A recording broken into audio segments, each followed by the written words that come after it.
അപ്പോൾ അതാ ഞാനിന്ന് രാവിലെ തന്നെ കുറേ അയൺ ചെയ്യാനുള്ള തുണികളൊക്കെ ആയിട്ടാണ് മോൾക്ക് പോണത്. അവിടെയാണല്ലോ നമ്മളെല്ലാം അയൺ ചെയ്യുന്ന സംഭവങ്ങളൊക്കെ സെറ്റാക്കി വെച്ചിട്ടുള്ളത്.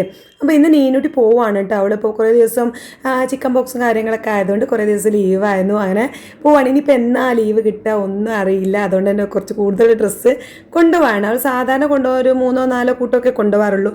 ഇത്തവണ ഇനിയിപ്പോൾ കുറച്ച് കൂടുതൽ തന്നെ കൊണ്ടുപോയി എന്താ വരികയെന്ന് അറിയില്ലല്ലോ എന്ന് കരുതിയിട്ട് ഞാൻ ഇന്നലെ തന്നെ രാത്രി അയൺ ചെയ്ത് വെക്കണം. കറണ്ട് പോവോ എന്തെങ്കിലും പ്രശ്നം ഉണ്ടാവുമെന്ന് അറിയില്ലല്ലോ. ഇന്നലെ രാത്രി അയൺ ചെയ്ത് വെക്കണം എന്നൊക്കെ വിചാരിച്ചിട്ടുണ്ടായിരുന്നു. പക്ഷേ ഇന്നലെ അമ്മ വന്നിട്ടുണ്ടായിരുന്നു. അമ്മ പോയപ്പോൾ തന്നെ കുറേ ലേറ്റായി. ഞാൻ പുതിയ ഫോണൊക്കെ വാങ്ങാൻ ഇന്നലെ പോയിട്ടുണ്ടായിരുന്നു. അങ്ങനെ അതിനൊക്കെ ഉള്ള ഓരോ പരിപാടികളും ചുറ്റിലും പണികളൊക്കെ കഴിഞ്ഞ് പോയിക്കും നല്ല ലേറ്റായി. അപ്പോൾ അയൺ ചെയ്യാൻ കയറാൻ തോന്നില്ല, ഭയങ്കര മടി കേട്ടോ. പക്ഷെ എന്നാലും ഞാൻ എന്ത് ചെയ്ത് കിടക്കണതിന് മുന്നേ മോൾക്ക് വന്നിട്ട് ഏതൊക്കെ ഡ്രസ്സാണ് കൊണ്ടുപോകുന്നത് എന്നൊക്കെ ഉള്ളതൊന്ന് സെലക്ട് ചെയ്ത് വെച്ചിട്ടുണ്ടായിരുന്നു. അങ്ങനെ ആകുമ്പോൾ പിന്നെ വലിയ ഭാരമല്ലല്ലോ. അപ്പോൾ ഞാൻ അത് വേഗം അയൺ ചെയ്തത് ഒരു കവറിലാക്കിയിട്ടാണ് കേട്ടോ ബാഗിലേക്ക് വെക്കുക. കാരണം ഇനി അവളെ ബാഗിൽ നിന്ന് എന്തെങ്കിലും ക്രീമോ ക്യൂട്ടോസോ അങ്ങനെ എന്തെങ്കിലും ലിപ്സ്റ്റിക്കൊക്കെ ഉള്ളതല്ല, അത് ഇനി ഡ്രസ്സിലേക്ക് ആവണ്ടല്ലോ എന്ന് കരുതിയിട്ട് ഞാൻ കവറിലാക്കിയതിന് ശേഷം ഡ്രസ്സൊക്കെ ബാഗിലേക്ക് വെക്കാറുള്ളൂ കേട്ടോ.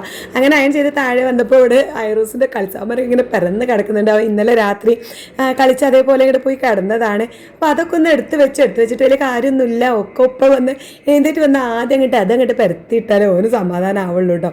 അപ്പോൾ എന്തായാലും നമ്മൾ ബ്രേക്ക്ഫാസ്റ്റ് ഒക്കെ ഉണ്ടാക്കാൻ വേണ്ടിയിട്ട് നിന്നോ ഉരുളക്കിഴങ്ങ് കറിയും പിന്നെ ദോശ ഉണ്ടാക്കാമെന്നാണ് പ്ലാന്. അപ്പോൾ ഓരോരുത്തർ ഇങ്ങനെ എഴുന്നേറ്റ് വരുന്നുണ്ട് കേട്ടോ. ഞാൻ അയൺ ചെയ്ത് മോളിൽ നിന്ന് വന്നപ്പോൾ തന്നെ നീനൂട്ടി ഇങ്ങനെ എഴുന്നേറ്റ് ഇരിക്കണുണ്ട്. ഇന്നിപ്പോൾ പോണ ദിവസം ആയതുകൊണ്ട് എല്ലാം ഒരു മൂകശോകമായിരിക്കും. എനിക്കും ഓക്കും എല്ലാവർക്കും ഒരു മൊത്തത്തിലൊരു സങ്കടം തന്നെയാണ്.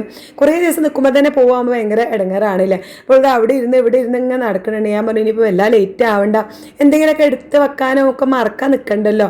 അപ്പോൾ കോഴിക്കോട് കൊണ്ടുവരിക എന്നൊക്കെ പറയാൻ കുറച്ച് പണിയുള്ള കാര്യമാണ്.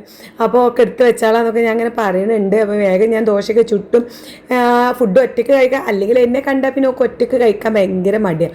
അപ്പോൾ പിന്നെ ഞാൻ തന്നെ വേഗം ചുട്ടിട്ട് അവൾക്ക് വേഗം ഫുഡ് കൊടുക്കും, വാരി കൊടുക്കാമെന്നൊക്കെ കരുതി കുറച്ച് മേക്കപ്പ് സംഗതികളൊക്കെ സ്റ്റാർട്ട് ചെയ്തിട്ടുണ്ട് കേട്ടോ. കുറേ ദിവസമായി ഇപ്പോൾ ഇങ്ങനെ ചിക്കൻ ബോക്സിൻ്റെ കുരുണ്ടായതിന് ശേഷമുള്ള മേക്കപ്പ് സാധനങ്ങളൊന്നും ഉപയോഗിച്ചിട്ടുണ്ടായിരുന്നില്ല.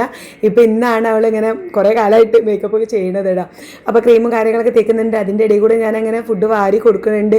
ഫുഡൊക്കെ കഴിച്ചതാ അവളുടെ ഡ്രസ്സൊക്കെ മാറ്റി വന്നു കേട്ടോ. പിന്നെ ഞാൻ പാക്ക് ചെയ്ത സാധനങ്ങളൊക്കെ കൊണ്ടുപോയി വെച്ചും ഇനി ഇറങ്ങുകയാണ്. 11:30 തന്നെ ഇറങ്ങുകയാണ്. 1:30 ആകുമ്പോൾ അവിടെ എത്തണം. 2 മണിക്ക് ഡ്യൂട്ടി കയറാനുണ്ട്. അപ്പോൾ ഐറൂസിനെ കാണാതെ വല്ല ഒളിഞ്ഞ് മറിഞ്ഞുള്ള പോക്കാണ്. ഐറൂസ് കണ്ട അപ്പം ബൈക്ക് മേൽ പോകണ കണ്ട എന്തായാലും കരയും. അപ്പോൾ കാണണ്ടല്ലോ എന്ന് വിചാരിച്ചിങ്ങനെ ഒളിഞ്ഞിങ്ങനെ പോവുകയെന്ന്. പക്ഷേ വണ്ടി സ്റ്റാർട്ടാക്കണ സൗണ്ട് കേട്ടുകൊണ്ട് ഓടി വരുന്നുണ്ട് കേട്ടോ. ഒറ്റയ്ക്ക് സ്റ്റെപ്പൊന്നും ഓനും ഒറ്റയ്ക്ക് ശരിക്കും ഇറങ്ങാൻ കഴിയില്ല. ഇന്നിപ്പോൾ ഇതാ ഇറങ്ങി പായാനുള്ള തിരക്കിൽ ഒറ്റയ്ക്കൊക്കെ ഇറങ്ങി പായണുണ്ട് കേട്ടോ. ഇനിയിപ്പോൾ അവനെ കുറച്ച് കളിപ്പിച്ചിട്ടേ പോകാൻ പറ്റുള്ളൂ.